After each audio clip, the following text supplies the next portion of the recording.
تو اون لحظه ای که نگام می کنی دارم آسمونو بغل می کنم. حالم خوبه وقتی صدا می کنی، حالم خوبه وقتی صدا می کنی، حالم خوبه وقتی صدا می کنی. اعوذ باللہ من الشیطان الرجیم بسم اللہ الرحمن الرحیم بہ نستعین انہ خیر ناصر و معین وصلی اللہ علی سیدنا و نبینا بالقاسم محمد وعلی آلہ الطیبین الطاہرین المعصومین لا سیما بقیت اللہ فی الارضین روحی و ارواح العالمین لتراب مقتمہ الفدا۔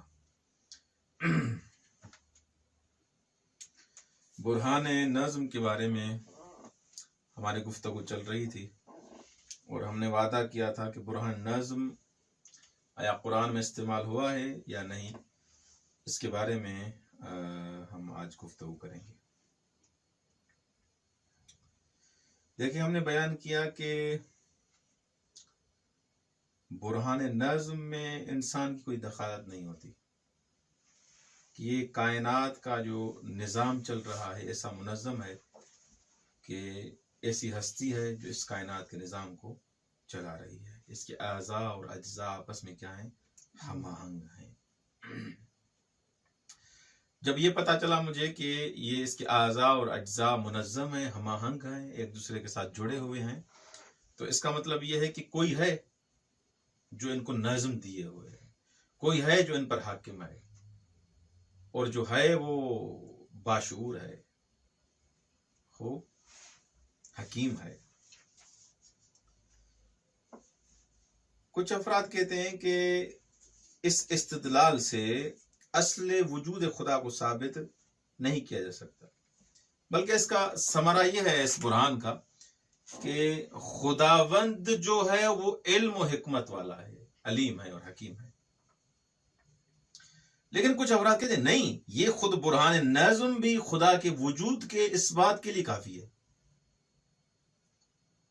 اور البتہ اس سے یہ ثابت کیا جا سکتا ہے کہ ایسا واجب الوجود ہے جو حکیم ہے، جو علیم ہے۔ تو یعنی سیدھی سی بات ہے، آپ اس وجود سے، اس برہان سے آپ ایسے موجود کو ثابت کر رہے ہیں جو علیم ہے اور حکیم ہے، تو کوئی ہوگا جو علیم و حکیم ہوگا نا۔ تو اس سے دو چیزیں ثابت ہو رہی ہیں اس برہان سے، ایک ایسا موجود جو ناظم ہے، جو چلا رہا ہے، جو وجود رکھتا ہے، دوسرا اس کی صفت یہ ہے کہ وہ حکیم ہے، اس کی صفت یہ ہے کہ وہ نظم ضبط اس نے دیا ہوا ہے۔ تو اس برہان سے وجود خدا کو ثابت کیا جا سکتا ہے۔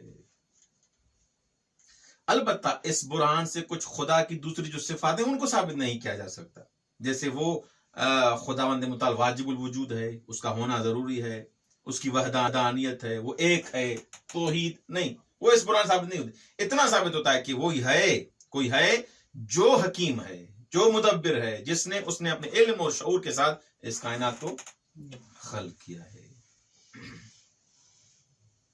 آیا برہان نظم قرآن کریم میں موجود ہے، قرآن کی آیات میں موجود ہے۔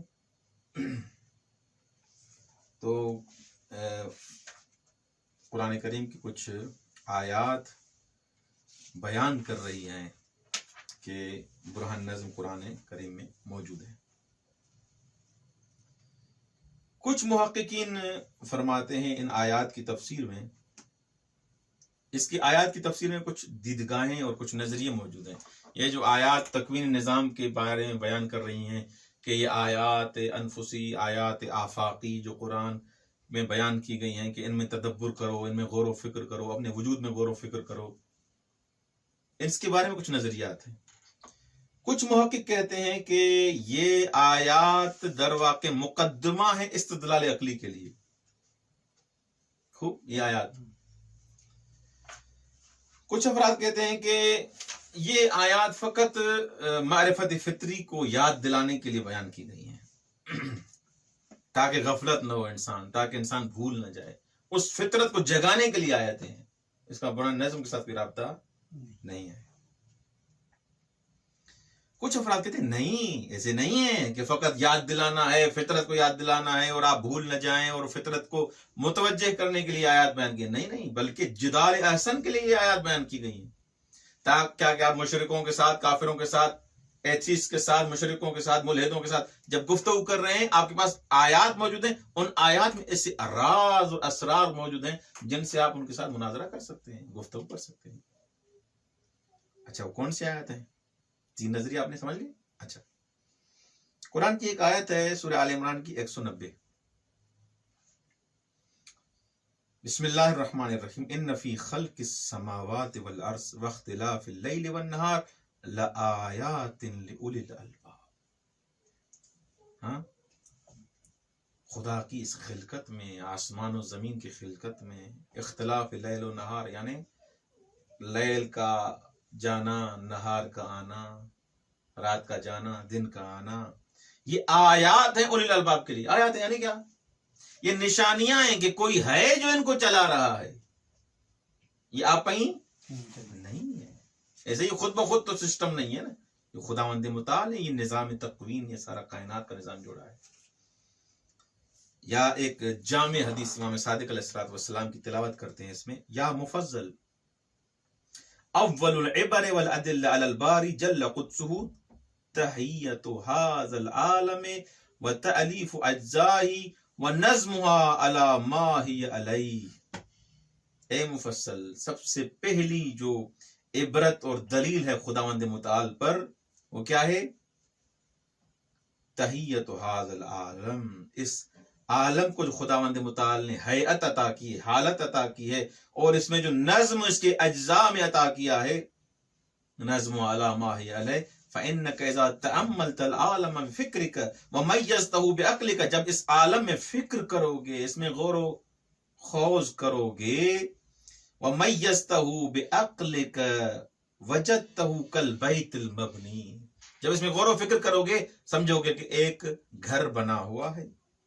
المعد فیہ جمیع ما یحتاج الیہ عبادہ، اس گھر میں مخلوق بھی ہے اور اس مخلوق میں ہر چیز وہ رکھی گئی ہے جس کی طرف وہ مخلوق محتاج ہے.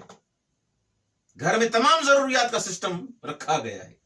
فالسماء مرفوع، گھر میں کیا چاہیے؟ چھت چاہیے، اللہ نے آسمان بنا لیا. کالسقف، جیسے چھت ہے. والارض ممدود، زمین کو بچھا دیا. کالبساط، جیسے کوئی فرش ہے. والنجوم منزودہ کالمصابیح، آپ کو روشنی چاہیے، اللہ نے مصباح لگا دی ستاروں کی صورت میں. والجواہر مخزونہ کالذخائر، جوہر ہیں وہ آپ کے ذخائر ہیں، یہ آپ معدنیات ساری جو نکلتی ہیں کہاں سے نکلتی ہیں؟ یہ اللہ نے بندوبست کیا ہوا ہے. وَكُلُّ شَيْءٍ فِيهَا لِشَأْنِهِ مُعَدٌّ وَالْإِنسَانُ كَالْمُمَلَّكِ ذَلِكَ الْبَيْتِ والمخول جمیع ما فیہ وضروب البنات محیط لماربہ وصنوف الحیوان مصروفۃ فی مصالحہ ومنافعہ. اب یہ انسان جس کو یہ گھر عطا کیا گیا ہے، اللہ نے گھر بنایا، اس کی چابی انسان کو ادا کر دی. یہ تیرے لیے میں نے بنایا ہے، یہ تیرے اختیار میں نے دے دی ہیں. یہ حیوان، یہ چرندے، یہ پرندے، جو جو تمہاری ضرورت تھی اللہ نے اس گھر میں رکھ. چھت کی ضرورت تھی اللہ نے دے دی، حیوانوں کی ضرورت تھی اللہ نے دے دی، کھانے کی ضرورت ہے اللہ نے دے دیا، ذخائر کی ضرورت ہے اللہ نے دے دیا. سب کچھ اس گھر میں موجود ہے. امام فرماتے ہیں ففی ھذا دلالۃ واضحۃ علی ان العالم مخلوق بتقدیر وحکمت ونظام وملائمۃ. یہ سب چیزیں دلیل ہیں کہ جس نے یہ بنایا ہے سسٹم، وہ کیا ہے؟ حکمت سے بنایا ہے، ہاں، وہ تدبیر سے بنایا ہے. وَأَنَّ الْخَالِقَ لَهُ وَاحِدٌ، اور یہ اس سسٹم سے لگ رہا ہے جس نے بنایا ہے وہ اکیلا ہے. وَهُوَ الَّذِي أَلَّفَهُ وَنَظَّمَهُ بَعْضًا إِلَى بَعْضٍ، اسی نے ہی ہم آہنگ کیا ہے اس اجزاء کو آپس میں جڑے ہوئے. ستارے، آسمان، سورج، چاند، آسمان، اس کے بعد حیوان، چرندے، پرندے، یہ آبشار، یہ اس کے بعد سمندر، یہ پانی، آپس میں ان کا ربط لگ رہا ہے. یہ ربط بتا رہا ہے، یہ تنظیم، یہ ہیئت، یہ ان کی بناوٹ بتا رہی ہے کہ کوئی ایک خالق ہے جس نے اپنی فکر اور تدبیر کے ساتھ اس کو بنایا ہے. مولا صادق علیہ السلام. یہ حدیث کوئی رجوع کرے تو بحار الانوار کی جلد نمبر 3 صفحہ نمبر 61، توحید مفضل کے حساب سے. آفرین نشے انسان، ایک دلیل قرآن کی آیت سے، وَمِنْ آيَاتِهِ أَنْ خَلَقَكُمْ مِنْ تُرَابٍ ثُمَّ إِذَا أَنْتُمْ بَشَرٌ تَنْتَشِرُونَ. خدا کی آیات میں سے ایک یہ ہے کہ آپ کو کس سے خلق کیا ہے؟ خاک سے، تراب سے خلق کیا ہے. امام صادق علیہ الصلوۃ والسلام فرماتے ہیں العجب من مخلوق یزعم ان اللہ یخفى علی عبادہ وهو يرى اثر الصنع في نفسه بالترکین یبہر عقله وتالیف یبطل حجته والعمر لو تفکروا في هذه الامور العظام لعاینوا من عمر الترکیب البین ولطف التدبیر الظاہر. مولا فرماتے ہیں عجب ہے، تعجب ہے، کس سے؟ کہ افراد ان چیزوں سے بالکل غافل ہیں. لوگ تعجب کرتے ہیں کہ بلاخر خداوند کیا ہے، ان کی آنکھوں سے کیا ہے؟ ہاں، وَهُوَ يَرَى أَثَرُ الصُّنْعِ فِي نَفْسِهِ. خدا کی قسم کہ در واقع کیا ہے، یہ اس کے آثار صنع، اس کی بنائی ہوئی جو چیزیں ہیں، یہ محیر العقول، کہ عام انسان کے بس کی بات نہیں جو اس کے بارے میں فکر کرے، اس نے بنا دیا ہے. مولا فرماتے اگر انسان ان چیزوں میں فقط فکر کرے، اس لطافتوں میں، ہاں، اس ترکیب جہان میں اگر فکر کرے انسان، تو اس کے لیے واضح ہو جائے گا کہ یہ کسی نے خلق کیا ہے، کوئی صانع موجود ہے. توجہ ہے؟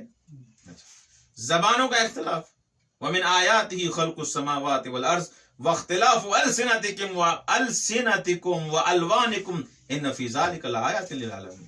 یہ بھی خدا کی آیات میں سے، نشانیوں میں سے.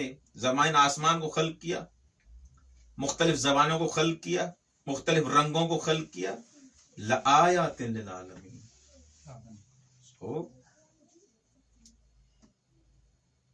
لِلْعَالِمِينَ، دانشور جو افراد ہیں ان کے لیے کیا ہے؟ یہ آیتیں، نشانی ہیں.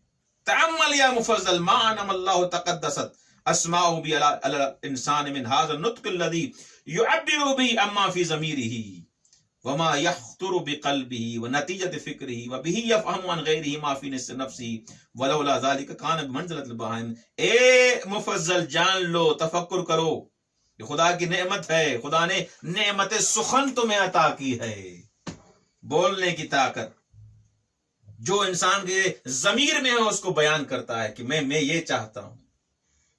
اپنی فکر کا نتیجہ کتاب کی صورت میں، زبان کی صورت میں، فکر کی صورت میں، کچہری کی صورت میں، سخنرانی اور تقریر کی صورت میں لوگوں کے سامنے بیان کرتا ہے. مولا فرماتے لولا کان ذلک منزلۃ البہائم المہملہ، اگر یہ زبان نہ ہوتی، مولا فرماتے ہیں یہ بھی ایسے ہے جیسے بہائم ہیں، جیسے جانور ہیں. وہ اپنے معافی ضمیر کو بیان کر سکتے ہیں؟ نہیں بیان کر سکتے. تم کیسے بیان کرتے، کیسے فکر کرتے، لوگوں کو کیسے پہنچانتے؟ لا تخبر عن نفسها بشيء ولا تفهم عن مخبر، نہ کسی سے کو کوئی چیز پہنچا سکتا، نہ کسی سے کوئی چیز لے سکتا. یا بھی ہم درس پڑھ رہے ہیں، سن رہے ہیں، اساتذہ کے پاس جا رہے ہیں، مختلف فکریں آ رہی ہیں، سن رہے ہیں، یہ کیا ہے؟ زبان خداوند متعال کی نعمت ہے. اس زبان نعمت سے سمجھو کوئی ہے جس نے مدبر نے کائنات کو خلق کیا ہے. اس کے علاوہ قرآن کی آیت میں آیاتہ ان خلق لکم من انفسکم ازواجا لتسکنوا الیہا وجعل بینکم مودۃ ورحمۃ ان فی ذلک لآیات لقوم یتفکرون. خدا کی نشانیوں میں سے یہ بھی ہے کہ خداوند متعال نے آپ کو بیویاں عطا کی. خلق لکم من انفسکم، خوب، ازواجا لتسکنوا الیہا، سکون آپ کو عطا کر رہا ہے. وجعل بینکم مودۃ، شادی ہو گئی، اب آپ کے درمیان محبت اور مودت بھی ایجاد کر دی. ان فی ذلک لآیات، یہ انسان سمجھے کہ اس میں کیا، جو متفکر انسان مفکر ہیں، اس میں سوچے کہ یہ کون کر سکتا ہے. ومن کل شیء خلقنا زوجین لعلکم تذکرون. عبرت حاصل کرنی ہے اس چیز سے حاصل کرو کہ ہم نے ہر چیز سے زوجین خلق کیے ہیں.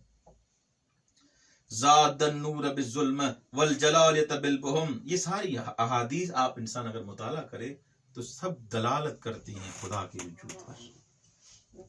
ان اللہ فالق الحب والنوا یخرج الحی من المیت ومخرج المیت من الحی ذالکم اللہ فانا توفکون. اللہ اکبر. پروردگار عالم جو اس دانے کا منہ کھول کے اس سے ایک دوسرا درخت تناور ہو رہا ہے. یخرج الحی من المیت، مردہ چیز سے حی کو زندہ کر رہا ہے. یخرج الحی من المیت، توجہ کریں، یخرج الحی من المیت، اور مردے کو زندہ سے. مخرج المیت من الحی ذالکم اللہ فانا توفکون. بس کس طرح آپ حق سے منحرف ہو رہے ہیں. اتنی آیات دیکھنے کے بعد بھی پھر بھی حق سے منحرف ہو رہے ہیں. وَلَوْ اجْتَمَعَ جَمِيعُ حَيْوَانِهَا مِنْ طَيْرِهَا وَبَهَائِمِهَا وَأَجْنَاسِهَا وَمُتَبَلِّدَةِ أُمَمِهَا وَأَقْيَاسِهَا عَلَى إِحْدَاثِ بَعُوضَةٍ مَا قَدَرَتْ عَلَى إِحْدَاثِهَا وَلَا عَرَفَتْ كَيْفَ السَّبِيلُ إِلَى إِيجَادِهَا وَلَا تَحَيَّرَتْ عُقُولُهَا فِي عِلْمِ ذَلِكَ. اللہ اکبر. مولا متقیان علی ابن ابی طالب علیہ الصلوۃ والسلام فرماتے ہیں کہ اگر پورے حیوانات، پرندوں سے، چرندوں سے، حیوانوں سے، انسانوں سے سب مل کر ایک مچھر کو خلق کرنے پر آپ جمع ہو جائیں، نہیں خلق کر سکتے. ایک مچھر کو ایجاد پشی را نخواهند داشت ما قدرت علی احداثها، ایک مچھر نہیں بنا سکتے. ولا عرفت کیف السبیل الی ایجادها ولا تحیرت عقولها فی علم ذلک.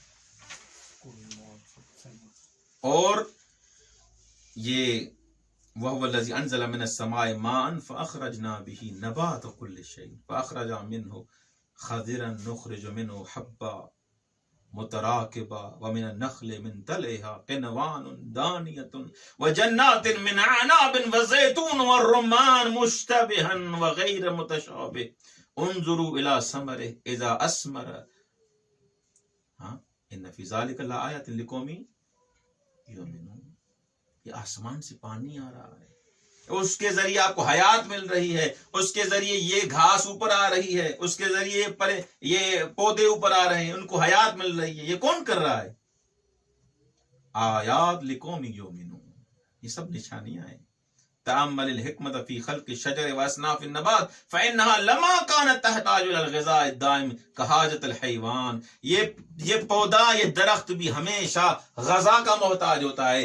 اگر اس کو غذا نہ ملے، وہ کھانا نہ ملے، حیوان کا بھی کھانا ہوتا ہے، انسان کا بھی کھانا ہوتا ہے. مولا فرماتے ہیں اس درخت کو بھی غذا چاہیے ہوتی ہے. اگر وہ غذا نہ ملے، یہ سوکھ جائے گا، یہ مر جائے گا، یہ سکڑ جائے گا. وَلَمْ يَكُنْ لَا أَفْوَاهٌ كَأَفْوَاهِ الْحَيْوَانِ وَلَا حَرْكَةٌ تنبعث بها لتناول الغذاء جعلت اصولها مركوزة في الارض لتنزع منها الغذاء فتؤدية الى الاغصان وما عليها من الورق والثمر فصارت الارض كالام المربية لها. یہ زمین سارا کردار اپناتی ہے. یہ حیوان کے پاس کوئی یہ اس کیا کہتے ہیں، درخت کے پاس کوئی زبان تو نہیں ہوتی، درخت کے پاس کوئی ہاتھ پاؤں تو نہیں ہوتے، درخت کے پاس کوئی ایسا سسٹم تو نہیں ہوتا جو غذا لے کے آئے کہیں سے. اس کو غذا کہاں سے ملتی ہے؟ یہ حیوانات تو سارے غذا لے کے آتے ہیں، کتا، بلی ہے، شیر، حیوانات سارے جو ہیں یہ غذا کہیں سے کہیں لے سے لیے. اس کو بھی غذا چاہیے. سارے سائنسدانوں سے آپ پوچھیں کہ شجر کو غذا چاہیے نہیں چاہیے؟ چاہیے. اس کو کہاں سے ملتی ہے؟ کون اس کا بندوبست کر رہا ہے؟ اس کے سارے ریشے، اس کی ساری جڑیں کس میں ہیں؟ زمین میں ہیں. یہ زمین اس کی پرورش کر رہی ہوتی ہے، زمین اس کی تربیت کر رہی ہوتی ہے. فصارت الارض کالام المربیۃ لها، جیسے ماں کی پرورش کرتی ہے، اللہ نے زمین کو الہام کیا ہوا اس درخت کی پرورش کر. وصارت اصولها التي هي كالافواه متلاقمة للارض لتنزع منها الغذاء. اللہ اکبر. جیسے بچے کو ماں دودھ دیتی ہے، اسی طرح یہ زمین اس درخت کو حیات بخش رہی ہوتی ہے. یہ کس نے اس کو عطا کیا ہے؟ درخت کو تو نہ زبان ہے، نہ ہاتھ ہے، نہ پاؤں ہے، کچھ بھی نہیں ہے. کس نے عطا کیا ہوا ہے؟ خدا بند متعال نے. اللہ اکبر. امام صادق کی فرمائش. یا اگر پرندوں کو دیکھتے ہیں، اولم یروا الی الطیر مسخرات فی جو السماء ما یمسکہن الا اللہ ان فی ذلک آیات لقوم یؤمنون. تم تھوڑا اوپر جاؤ گے، کچھ نہیں تمہارے پاس ہوگا، گر جاؤ گے دھڑم کر کے. اپنے آپ کو روک کے دکھاؤ، جو میں، ہوا میں نہیں رک پاؤ گے. یہ پرندوں کو دیکھے کیسے آسمان میں 12 14 گھنٹے گھوم رہے ہیں، یہ آسمان کا طواف کر رہے ہیں. یہ کیسے اتنا اڑ رہے ہیں؟ ہم تھوڑا اوپر جاتے ہیں گر جاتے ہیں. کس نے کیا؟ ما یمسکہن الا اللہ. ان کو وہاں رکھا ہوا ہے، یہ امساک عطا کیا ہوا ہے کس نے؟ اللہ نے. کسی اور کو طاقت نہیں ہے. ان فی ذلک لآیات لقوم یؤمنون. تم جہاز اٹھاتے ہو، اس کو بنزین چاہیے، پیٹرول چاہیے، تیل چاہیے، ختم ہو گیا، ڈر گر گیا. اتنی تو تمہیں طاقت ہے. یہ سارے سائنسدان اکٹھے ہوئے جہاز بنایا، پیٹرول ختم، دڑم. ہاں، یہ پرندہ کیسے چل رہا ہے ہوا میں؟ اس کو دیکھ کے تم نے جہاز بنایا.